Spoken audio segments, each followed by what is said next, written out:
Parece que as coisas estão mudando aqui em Brasília. Há na atmosfera do Congresso uma clara e palpável percepção de que o governo vem sendo enfraquecido cada vez mais. Em parte pela atuação dos deputados e senadores da oposição, mas em grande parte também responsabilizada pela própria atuação do governo, dos seus ministros, da incompetência desse governo no Rio Grande do Sul, das falas do Lula todas as vezes que ele pega o microfone. Um exemplo disso foi a gigantesca vitória que o Brasil teve ontem. Desde que Lula voltou à cena do crime, o terrorismo do MST também voltou com força total. Muito mais enfático do que antes, até para recuperar o tempo do governo Bolsonaro, onde eles não estavam mais invadindo, porque naquele período a lei prevalecia. Então nós estamos falando aí de dezenas de invasões acontecendo todos os meses em todas as regiões do Brasil. O povo do campo, que sustenta em grande parte a economia brasileira, está com medo. A produção diminuindo, pessoas não querendo investir mais na produção agrícola, porque o MST representa um grande perigo. Ontem foi aprovada uma lei anti-MST, que basicamente proíbe membros desse grupo terrorista de receber auxílios, de poder ocupar cargos públicos, de poder fazer concurso, de até mesmo receber o título de terra. Se você participa de invasão de propriedade privada, você não tem o direito a ter uma propriedade privada. Ainda mais quando essa é concedida de forma gratuita pelo governo. O governo Lula usou toda a sua artilharia, isso chamou a atenção. Eles usaram toda a sua artilharia para tentar impedir esse governo, esse projeto de lei. Tentaram fazer obstrução, tentaram comprar votos, tentaram intimidar, usaram seus líderes, falaram com líderes partidários, mas o que mais chamou a atenção é que eles não obtiveram sucesso. E como vocês sabem, o PT, a esquerda, protege o MST como um dos seus principais movimentos sociais. Nós sabemos que, na verdade, é um grupo criminoso e terrorista. E ontem nós tivemos essa vitória. Foi aprovado por ampla maioria, mais de 300 votos favoráveis ao projeto de lei, que agora basicamente criminaliza o MST. Foi dado o início do fim do MST, algo que nunca foi conseguido. Ao longo de toda a existência do MST, há mais ou menos 40, 50 anos, nunca se chegou perto a um resultado tão contundente, tão claro de criminalização desse grupo. E isso ontem aconteceu. O que isso mostra? É um termômetro que vai muito além apenas da vitória nesse projeto de lei, que por si só foi gigantesca, mas o enfraquecimento do governo na capacidade de modular, de mobilizar e orientar os votos dentro do Congresso.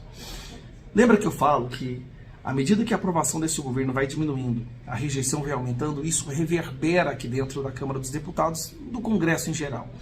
Isso faz com que aqueles deputados do centro, que são muito mais vulneráveis à opinião pública, porque eles não têm uma bandeira para que carregam, eles vão se afastando do governo. E o que nós estamos vendo é esse afastamento. Uma pesquisa que acabou de sair da Quest, por exemplo, mostra que nós temos hoje dentro da Câmara dos Deputados uma maioria que percebe que esse governo está levando o Brasil para o lado errado. Essa maioria, quando percebe que o governo está indo para o lado errado, tende a se afastar do governo porque não quer ter a sua imagem associada ao fracasso que esse governo agora está representando, né, no Brasil. Então foi muito mais com a vitória contra o MST. É uma percepção, como eu disse, clara de que esse governo está perdendo as forças aqui dentro, que não consegue mais aprovar projetos de grande relevância e não tem mais dinheiro em caixa para sequer comprar os deputados, comprar senadores. Então, nós temos aí uma possibilidade de reversão do processo de dano, né, que esse governo tem gerado e quem sabe até mesmo já podemos contemplar a partir de agora a possibilidade desse governo não terminar mais esse mandato, que isto sim poderá salvar o nosso país. E como eu disse, às vezes esse período da esquerda no poder novamente, de Lula no poder novamente, era necessário para que aquela parcela da população que ainda acreditava neles pudessem ter uma clara lição de que jamais se deve colocar alguém da esquerda no poder, principalmente alguém do PT, porque isso seria o retorno da corrupção, da impunidade. Nós temos agora a censura, o autoritarismo e o colapso econômico. Estamos conseguindo reverter a situação com resiliência, com determinação, com muita fé em Deus e com as suas orações, aos poucos, a gente está mudando o cenário aqui em Brasília. E vamos mudar o cenário no Brasil. Obrigado. Um abraço. Ex-juíza Ludmila Lins Grilo, perseguida e exilada nos Estados Unidos, revela detalhes da política no nosso Brasil. Assista. Entra numa espiral de solidão. Você é sozinho. Você não tem muitas pessoas ali para te acompanhar. Essa vida de estudos, essa vida intelectual, é uma vida solitária. Então, eu sempre aviso isso para os meus alunos. Eu falei, olha, vocês estão começando aqui a estudar comigo, vocês vão entrar em contato com assuntos que vocês talvez não viram até hoje e vocês vão ficar cada vez mais solitários. Tem uma frase do meu amigo Flávio Morgenstern, queria mandar um abraço para ele. E o Flávio, ele fala assim, é um bordão do Flávio: fique inteligente e perca amigos. E tudo isso que a própria magistratura está passando hoje, estão passando por um aperto, está todo mundo sentindo o calor, sabe aquele bafo no cangote? Aquele calorzinho. Nossa, eu avisei já há tanto tempo, né? Sabe aquele momento em que você fala, pô, eu avisei. Sabe o chato? Aquele chato que tempos depois, pô, avisei. Esse é o meu momento de brilhar sendo a chata que diz eu avisei. Eu vou dizer eu avisei. E não pense vocês que eu estou aqui me regozijando, me deliciando com a destruição, a palavra é essa, a destruição da magistratura. Porque juízes acovardados, com o rabinho entre as pernas, da forma que eles estão hoje, acovardados com o rabinho entre as pernas, todo mundo com as perninhas trêmulas. É ridículo isso, né? É ridículo, é ridículo.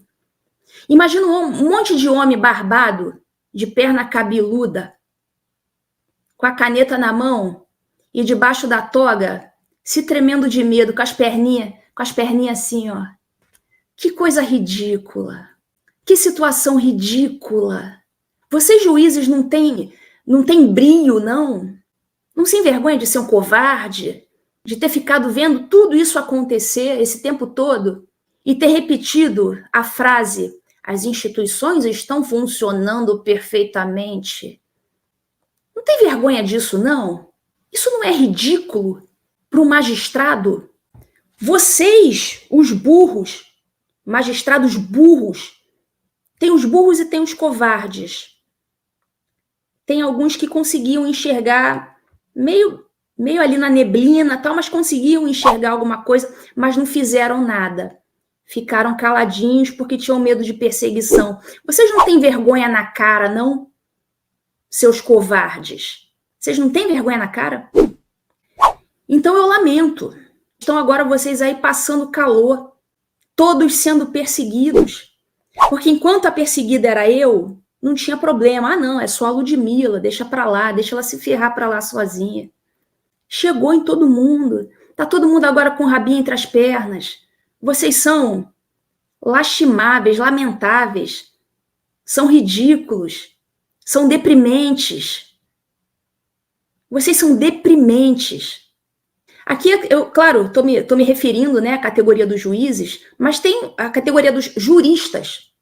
É o gênero do qual a categoria dos juízes é uma das espécies, mas tem outras espécies do gênero juristas, né? Tem os advogados, tem os delegados, tem os procuradores do Estado, tem os advogados da União, os defensores públicos, tem um monte de gente. E eu recebi, assim, uma quantidade de mensagens de amigos e pessoas que gostam de mim, que sempre estiveram do meu lado, e em alguns grupos também que eu participo, algumas pessoas falando assim: ô Lud, você deve estar se divertindo, né? Assim, é claro, estou me divertindo olhando o que o Elon Musk está fazendo, mas assim, eu não estou me divertindo nem um pouco, assim, eu estou de alma lavada. Não, eu não estou de alma lavada, não. Assim, o meu coração se entristece, assim, profundamente, quando eu vejo no que a magistratura se transformou. Numa horda de covardes. Então, assim, eu não estou aqui alegre, feliz, estão se ferrando, não, não estou não. Não estou não. Eu não quero que eles se ferrem, não. Sabe por quê? Eu não quero que eles se ferrem. Porque o meu amor pela justiça é muito, infinitamente maior e mais profundo do que o meu desejo de vingança. Vocês fazem ideia do que é você realmente amar a justiça? Quando você de fato ama a justiça, você não se coloca em posição de proeminência. Você coloca a justiça em posição de proeminência e esquece de você, que foi o que eu fiz. Eu esqueci de mim. Eu coloquei a justiça acima do meu cargo, do meu salário e do meu conforto. Consegue entender? Consegue entender minimamente o que se passou pela minha cabeça e pelo meu coração? Para mim, eu sou um nada, eu sou nem um grão de areia. Eu sou algo que daqui a pouco vai sumir, vou virar pó. E eu tenho perfeita consciência disso. Que é o que o professor Olavo chama, né, de a consciência da imortalidade. Quando a gente tem essa consciência da imortalidade, que a gente vai morrer aqui, mas a gente continua vivo em espírito, nosso espírito não vai morrer. No final das contas, a gente vai, né, por conta das nossas ações aqui, a gente vai definir se a gente vai passar depois na eternidade uma boa eternidade ou uma má eternidade. Mas isso vai ser definido com as nossas ações aqui. E eu fiz uma escolha. Então, quando você coloca um valor fundamental, né, um princípio fundamental, que é a justiça, como mais importante do que você próprio, e pelo menos foi assim que eu tentei me comportar esse tempo inteiro, isso sim é amar a justiça. Mas geralmente as pessoas amam mais a si próprias do que a justiça. E se colocam em posição de segurança e conforto ali encolhidas, ou seja, se salvam em vez de procurar salvar a justiça. Elas amam mais a si próprias. Elas não amam a justiça, não.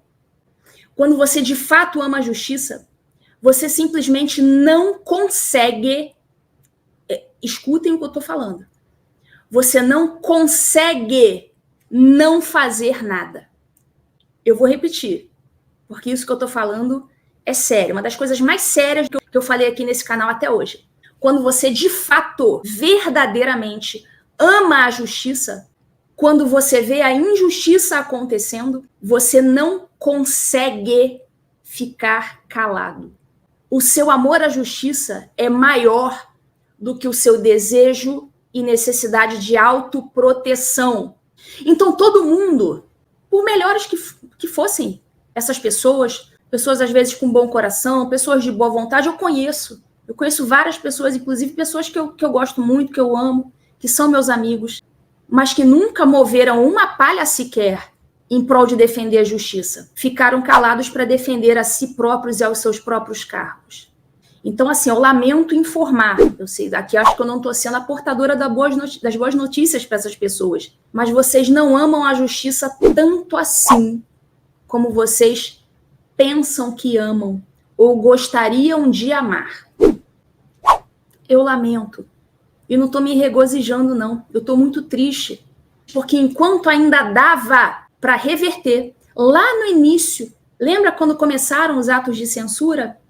Quando ainda dava para fazer alguma coisa, coletivamente, então nem se fala, dava para ter impedido, se os juízes e as outras categorias que atuam na justiça tivessem se unido desde o início, dava para ter impedido a escalada autoritária da ditadura do judiciário. Dava para ter impedido. Para mim era muito claro, então eu joguei tudo o que eu podia fazer. Eu usei todas as minhas peças de início, justamente porque eu não queria ser escravizada.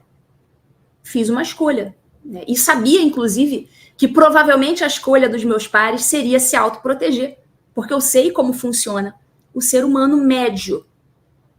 A gente não tem muitos exemplares de seres humanos superiores.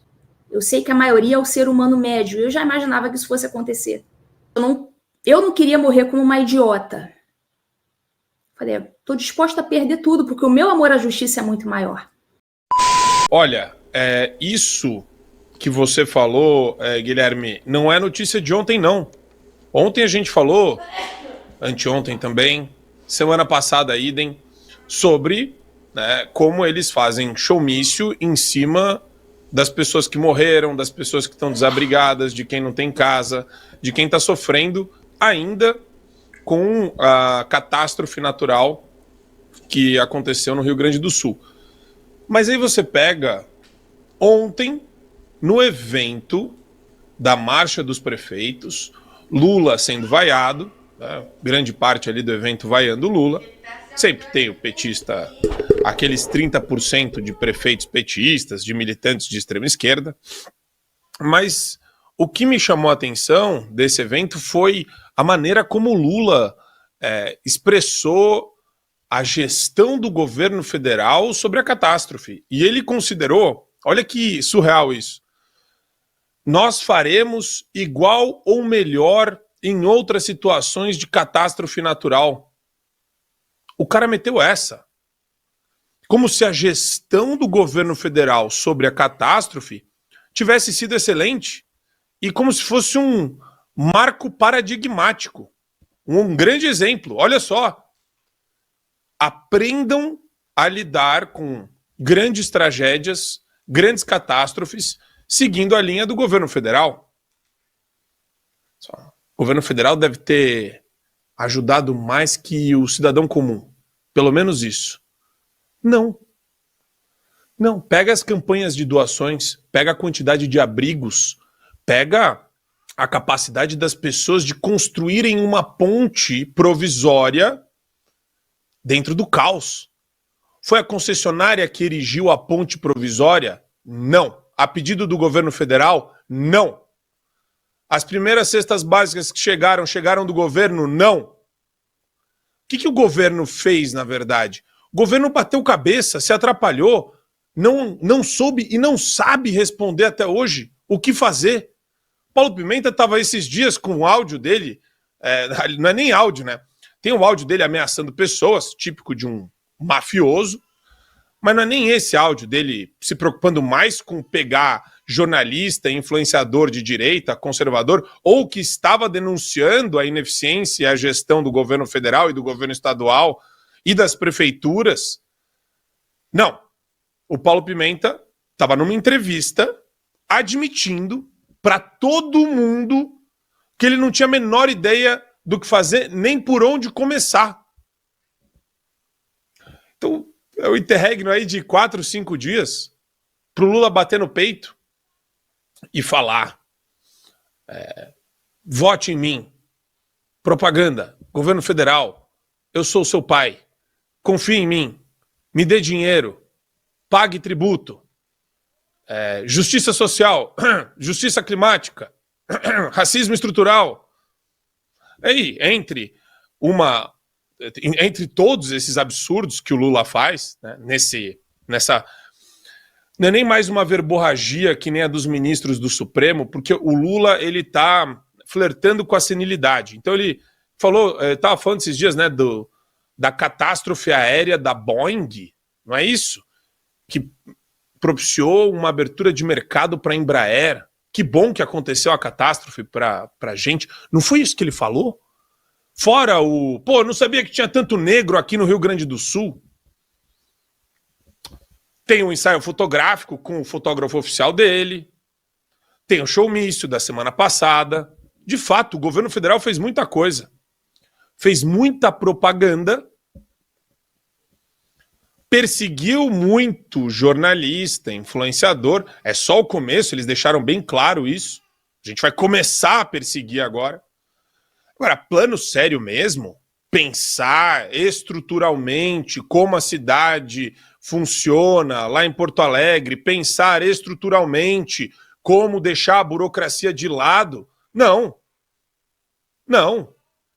Tem vídeo circulando aqui nas redes sociais, e ainda bem que existem as redes sociais, porque senão a gente ia ficar preso na interpretação da Natuzaneri sobre a Marcha dos Prefeitos de ontem, onde ela falava: nossa, ele fez muito bem neste começo de crise, o Lula, nesta primeira etapa, fez tudo o que tinha que ser feito. Só faltou ela pedir uma estrelinha, né? Professor Lula, professor Paulo Pimenta, eu acertei na minha redação aqui de jornalista da Globo? Eu posso ser reconhecida?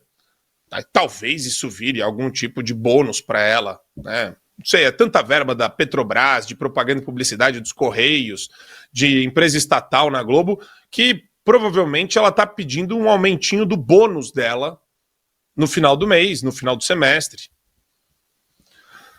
E nos vídeos das redes sociais, que graças a Deus que ainda existem, mas estão correndo risco hoje, de serem derrubadas no Brasil inteiro, se passar esse PL da Globo lixo, né? O prefeito reclamando com o Paulo Pimenta, falando, cara, vocês me mandaram 300 mil reais. Eu preciso de muito mais dinheiro, de infraestrutura. E o Paulo Pimenta tentando arguir que estava precisando cumprir uma questão técnica ali da prefeitura, tinha lá um detalhe, tinha uma coisinha ali no meio do caminho. Então, a esquerda sempre trata a tragédia e sempre vai tratar a tragédia de maneira completamente demagógica e propagandista. Demagógico para o assunto que lhes interessa, que é sempre mais poder. É demagógico porque eles vão falar que quem duvida que mudanças climáticas têm total relação com a influência do homem é um negacionista climático. Logo deve ser perseguido, logo promove fake news, logo deve ter suas redes sociais derrubadas, logo tem que ser extirpado da sociedade. Ou, como disse o Lula, também no evento da tragédia do Rio Grande do Sul, banido do mundo político. Por outro lado, propaganda. Esse é o modus operandi da esquerda e do PT. Não fazem nada. Mas propaganda e demagogia é o prato cheio desses caras. Saiu agora. Caiu também os inquéritos sobre Renan Calheiros e Jucá. Veja, o ministro Edson Fachin, do Supremo Tribunal Federal, do STF, arquivou nesta terça-feira, a pedido da Procuradoria-Geral da República, PGR, os inquéritos que investigavam o senador Renan Calheiros, do MDB de Alagoas, e o ex-senador Romero Jucá, do MDB de Roraima, com base nas delações de executivos da antiga Odebrecht, agora chamada Novo Nor. O arquivamento ocorreu no mesmo dia em que a segunda turma do Supremo extinguiu uma pena contra José Dirceu do PT, no âmbito da Lava Jato. E o ministro Dias Toffoli anulou todas as decisões contra o empresário Marcelo Odebrecht. No entanto, essas decisões não estão relacionadas entre si. Os inquéritos sobre Renan Calheiros e Romero Jucá, prorrogados pelo menos 8 vezes desde sua abertura em 2017, investigavam uma suposta propina de 5 milhões de reais da Odebrecht em troca de apoio a uma medida provisória, beneficiando subsidiárias das empreiteiras no exterior. Em fevereiro de 2024, devido à longa duração do caso, Fachin negou uma nova prorrogação e pediu um parecer conclusivo à PGR. Em abril, o Procurador-Geral da República, Paulo Gonet, solicitou o arquivamento dos inquéritos, afirmando que os elementos de convicção obtidos ao longo da investigação não são suficientes para o oferecimento de denúncia. Fachin acatou o pedido, citando o esgotamento das linhas de investigação, sem corroboração dos fatos investigados, e a ausência de interesse do Ministério Público.